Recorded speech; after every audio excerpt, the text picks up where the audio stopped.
As you both mentioned, I mean, there was no playbook for any of this. And so I'm curious, as a leader and from a personal point of view, how did all of this really change your perspective of how you manage and lead your teams and how you're thinking about, what shifts you're going to make going forward? I will say it's made us think very differently about how we engage, made us think very differently about how we allow for flexibility. And maybe the other piece I'll just say is also made us think more broadly about whether or not that role really needs to be in headquarters, or does that role really need to be located in the office right next door.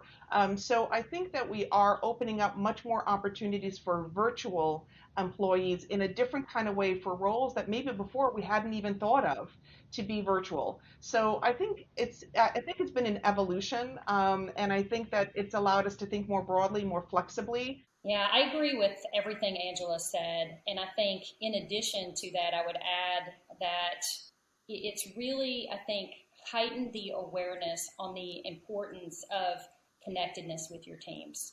And you started to have this merging, right? Because you're projecting into people's homes. You're not sitting in an office room, in a room face to face in an office. You're virtually engaging, which sounds really great, but then you're 6 months you're a year in, you're a year and a half in, and we started to see burnout.